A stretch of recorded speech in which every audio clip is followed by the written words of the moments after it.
GT30 Pro।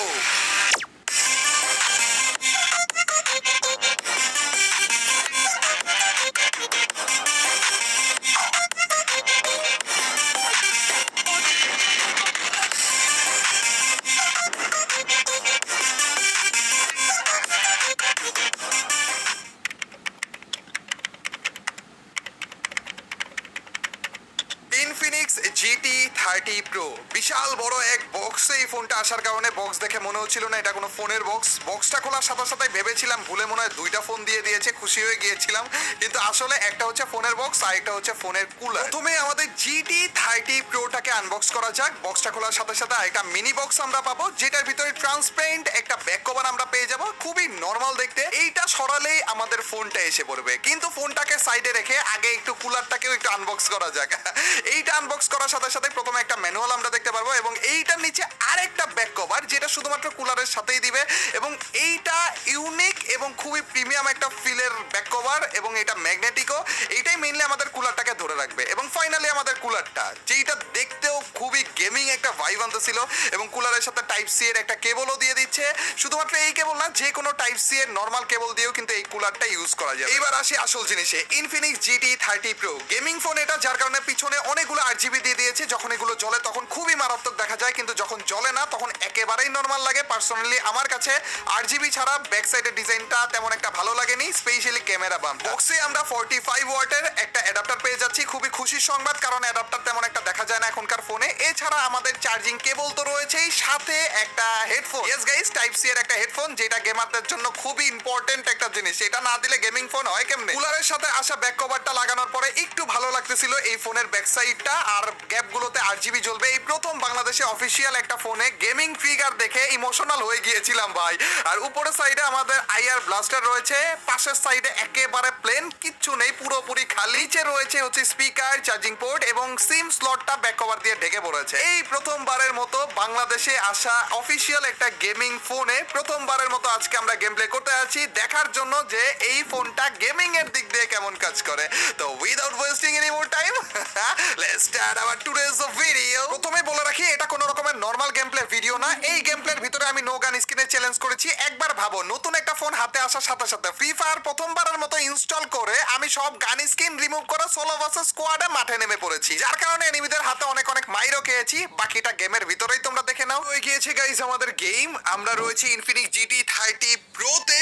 Gaming ফোনটায় গেমে আসলে কেমন কাজ করে সেইটাই আজকে আমরা দেখবো, প্লাস এই গেম প্লে খেলতে খেলতে আমরা এই ফোনের বাকি ডিটেলস গুলো তোমাদেরকে বলবো। তার আগে ভাই, পিকের ভিতরে আমরা নেমেছি এবং সোলো ভার্সেস স্কোয়াডে এবং নতুন ফোনে, এবং ভাই কোন রকমের গান স্কিন ছাড়া। কেন যে এরকম পাগলা মার্কা ডিসিশন আমি নেই, আই ডোন্ট নো, কিন্তু আগে আগে আমি নেমে গিয়েছি, যার কারণে গানও আগে আগে পেয়ে গিয়েছি। এন্ড দেখো ভাই, ওরা মাত্র নামতেছে, ও ভাই হেডশট গুলো মারাত্মক লাগতেছে। আমি কিন্তু সেটিং থেকে সব গ্রাফিক্স একেবারে হাই করে রেখেছি, প্লাস সব থেকে বড় যে ব্যাপারটা সেটা হইতেছে এই ফোনে আমি রেকর্ড করতেছি 2K তে। এই পর্যন্ত ফোনে যতই আমি গেম প্লে রেকর্ড করি না কেন, সেগুলো 1080p তে রেকর্ড করেছি, কিন্তু এই প্রথমবারের মতো কোনো একটা ফোনে আমি রেকর্ড করতেছি 2K তে। তো ফোনের উপর ভালো চাপ পড়ার কথা, ফোনটা ভালো গরম হওয়ার কথা। দেখা যাক, সবকিছু আপডেট তোমাদেরকে দিব। আপাতত একটা শর্ট রেঞ্জের গান লাগবে ভাই, আমার এমও শেষ হয়ে গিয়েছে। চলো গাইস, পিকের ভিতরে কত বেশি এনিমি একসাথে যে নেমেছে সেটা তো তোমরা দেখেছই। ওগুলা সবগুলোকে আমরা আজকে শেষ করে দিব। একা একা ফাইট করতেছে ভাই ওরা আমাকে বাদ দিয়ে। আর এছাড়া একটা গেমিং ফোনে কিন্তু চারটা জিনিস মেইনলি ইম্পর্টেন্ট অনেক বেশি: প্রসেসর, র্যাম, রোম, ব্যাটারি এবং স্ক্রিন ডিসপ্লে আর কি। এন্ড এই চান্দকে যদি একটা হেডশট তো দূরের কথা ভাই, আমি নতুন ফোনে রয়েছি। নতুন ফোনে অলমোস্ট 2-3 মাস লাগে এক একজনের হাত আসতে। ওইখানে ভাই আমি কোন রকমের গান স্কিন ছাড়া সোলো ভার্সেস স্কোয়াডে চ্যালেঞ্জ করতে এসে পড়েছি ভাই, এটা ভাবা যায় নাকি? এখানে আরেকটা এনিমি, আরে ভাই এক গুলি শটগান নিয়ে এসে পড়েছিল রে, কপাল ভালো মেরে দিতে পারছি। চান্দু তুমি আবার কই যাও? চান্দু বিজনে এত ভালো কাজ করতেছে গান স্কিন ছাড়া কেমনে কি? যাই হোক, এই চান্দুদেরকে তো আপাতত মেরে দিয়েছি। প্রসেসর হিসেবে এই ফোনে রয়েছে, ভাই সারপ্রাইজ কেন দাও? এটার আগে মেরে নেই, তারপর প্রসেসরের ব্যাপারটা বলি। প্রসেসর হিসেবে রয়েছে মিডিয়াটেক ডাইমেনসিটি 8350 আলটিমেট। এই ডিভাইসে 12GB র্যাম এবং 256GB রোম রয়েছে। দাঁড়াও তো, এখানে আর কোনো এনিমি তো আছে এখনো পর্যন্ত আমাদের পিকে। ব্যাটারি গাইস 5500 mAh এর বড় সড়ো ব্যাটারি রয়েছে, কিন্তু একটা সমস্যা, আমাদের 45 ওয়াটের চার্জার দিয়েছে। 45 ওয়াট কম না, কিন্তু একটু কম, মানে বর্তমানে বেশিরভাগই বেশি বেশি ওয়াটের চার্জার দেয়, তো ওই হিসেবে কম আর কি। একটু টাইম লাগবে চার্জ হতে, যেহেতু বড় সড়ো ব্যাটারি 1 ঘন্টা প্লাস লেগে যেতে পারে। আর ডিসপ্লে হিসেবে রয়েছে হচ্ছে 6.78 ইঞ্চের বড় সড়ো ডিসপ্লে, তাও আবার ছোট্ট বেজেল নিয়ে, যার কারণে এই ফোনের ফ্রন্ট সাইডের লুকটা আমার কাছে ভালো লাগছে। গাইস এখানে হালকা একটু রেস্ট করে নিচ্ছি এবং এরই সাথে আমি ফোনের ভিতরে কুলারটা লাগিয়ে ফেলেছি। এই ফোনে কিন্তু vapour chamber cooling system inbuilt রয়েছে, যেন ফোনটা ঠান্ডা থাকে, যেহেতু গেমিং ফোন অনেক বেশি চাপ পড়বে এটার উপরে, কিন্তু তারপরে ফোনটা একটু হিট হচ্ছে। আমি এই গেমটা একেবারে হাই গ্রাফিক্সে দিয়ে তারপরে যে খেলতেছি, প্লাস 2K তে রেকর্ড করতেছি, এর জন্যই মোটামুটি ভালো লেভেলে গরম হইতেছে এই ফোনটা।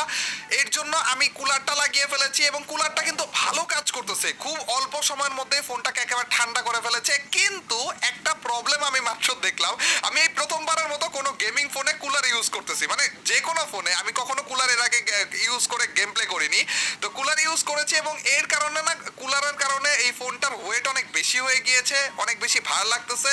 এবং সেকেন্ড যে জিনিসটা সেটা হইতেছে, এই কুলারটা ফোনটাকে অনেক তাড়াতাড়ি ঠান্ডা করতেছে হচ্ছে ফোনের যে গরম হাওয়াগুলো সেগুলো তো বাইরে বের করে দিতেছে। তো ওই বাইরে বের করার টাইমে ফোন তো ঠান্ডা হচ্ছে ঠিক আছে, কিন্তু ওই গরম হাওয়াগুলো না সব আমার আঙ্গুলে এসে লাগতেছে, তো এর জন্য একটু খারাপ লাগতেছে আমার। মেবি এটা নর্মাল কুলার ইউজ যারা করে তাদের জন্য, যেহেতু আমি প্রথমবারের মতো কুলার ইউজ করতেছি, এর জন্য এই ফোনটা অনেক ভালো লাগতেছে আমার কুলার সহ, এবং ওই গরম হাওয়াটাও আমার কাছে একটু বিরক্ত লাগতেছে। আরে ভাই দেখো না কি সুন্দর শুয়ে রয়েছে, খারাপ আমার ল্যান্ডমাইনে ডাউন হয়ে গিয়েছে। এভাবে মাঝে মাঝে আমার ল্যান্ডমাইনে ডাউন হয়ে ফ্রিতে কিল দিলেই তো দিল খুশ হয়ে যায়। আসলে এভাবে করে কিল গোনা নেওয়া লাগবে, কারণ কোন রকমের গান স্কিন ছাড়া খেলতেছি ভাই। কোন একটা এনিমি যদি ফুল স্কোয়াড নিয়ে মুখের সামনে হুট করে এসে পড়ে না, চান্দের দেশে চলে যেতে হবে আমাদের বিনা টিকিটে। আর উপরে আমাদের ছাদের উপরে কোন একটার আওয়াজ আমি পাইতেছি অনেকক্ষণ ধরে ভাই, এই খারাপে অনেকক্ষণ ধরে আমাদেরকে চালাইতেছে। দাঁড়াও গাইস, লং রেঞ্জের গান আমরা ভিএসএসটা নিয়ে নিয়েছি, আর আমরা একটু ছাদের উপরের দিকেও কোন নজর দিব, দেখবো যে এই খারাপে এখনো পর্যন্ত রয়েছে। এ দেখো আছে আছে এখনো পর্যন্ত। মারতেছে কাকে দিলে? ওরা আমাকে মারতেছে। ও ভাই কি মাইটটা দিলাম দেখছো নি? লাস্ট জোনের দিকে আমরা এসে পড়েছি, আর এইখানে দেখো একটা এনিমি অলরেডি, আমি জানতাম জোনের বাইরে থেকে আসবে। আরে ভাই তোমাদের জন্যই তো বসেছিলাম, কিন্তু খারাপ একটু চালু আছে, সেকেন্ডের মধ্যে গ্লু অলটা ফালিয়ে দিয়েছে। ওকে আমার কাছেও গ্লু মেল্টার রয়েছে। তুমি কয়টা গ্লু, আরে তোমার টিমমেটও আছে, আমি ভাবছিলাম সিঙ্গেল পাবলিক তুমি। ভাই এতক্ষণ ধরে টিকে না, ও তো সিঙ্গেল পাবলিকই ছিল, এটা আলাদা টিম। ওদের সাথেই ফাইট চলতেছিল এবং দুইটা টিমই অ্যালাইভ ছিল শেষ পর্যন্ত, এবং তোমাকে সারপ্রাইজ দেওয়ার জন্য এখানে নামলাম। ভাই কি রে, ড্যামেজই পাইতেছি না ভাই, সোলো ভার্সেস স্কোয়াডে খেলতেছি কোনো রকমের গান স্কিন ছাড়া। এতক্ষণ ধরে ক্যাম্প করে করে বসেছিলাম যে না কোনো রকমের ভুইয়াটা আমার লাগবে, কারণ এই যে এইটা ড্যামেজই পাচ্ছিলাম না ভাই। দেখছো এখানে মুখের সামনে কত কম ড্যামেজ দিল, এদিক দিয়ে ওরে ওরে ভাই কতগুলো একসাথে লাইভ হয়ে গেছে ভাই। আরে ইয়ার মাত্র নামতেছে সবগুলো, আবার ওর টিমমেট ওকে রিভাইভ করে দিয়েছে, কিন্তু দুইটাকে আমরা ডাউন করে ফেলেছি। এন্ড ওই পাশে যেটাকে ডাউন করেছিলাম আমার কেন জানি মনে হইতেছে ওইটা আবার রিভাইভ হয়ে যাবে একা একা।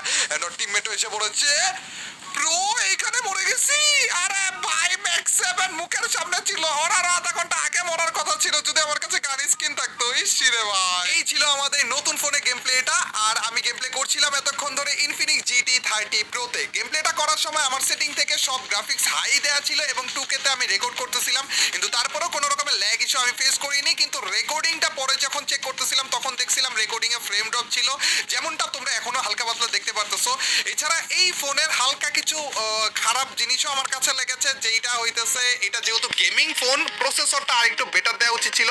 এই প্রসেসর খুবই ভালো, কিন্তু গেমিং এর জন্য 100% ভালো এটা আমি বলবো না এই প্রসেসরকে।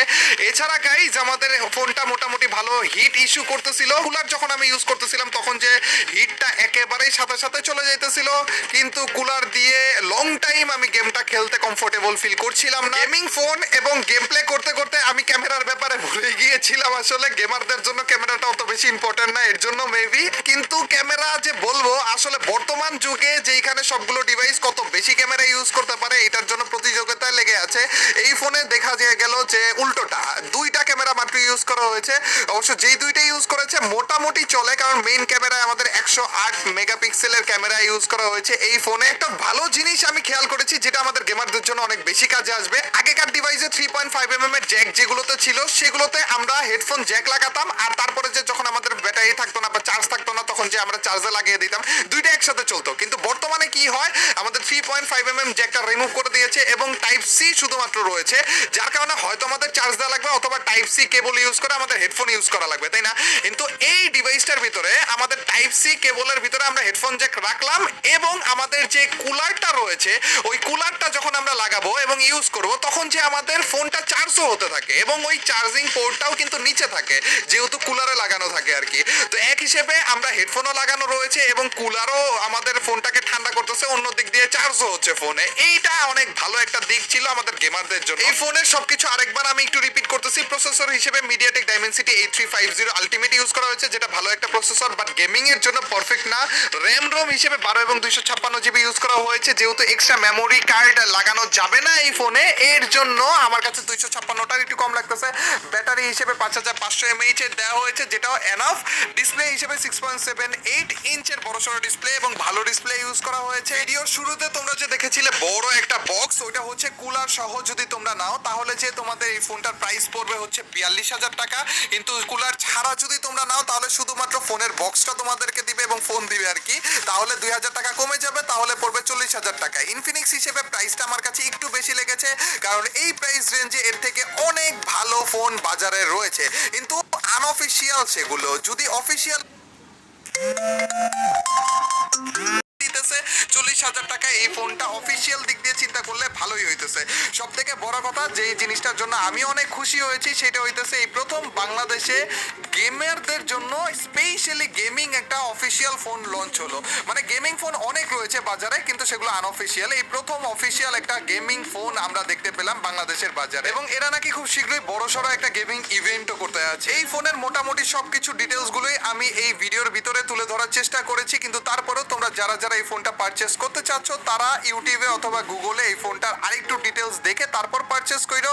আর এছাড়া এই ফোনটার ব্যাপারে তোমাদের মতামত কি কমেন্ট সেকশনে জানাতে ভুলো না। আজকের ভিডিওটা এ পর্যন্তই গাইস, টিল নেক্সট ভিডিও और स्ट्रीम। अल्लाह हाफिज गाइस, पीस। हम तीनों में से जो भी जीता उसे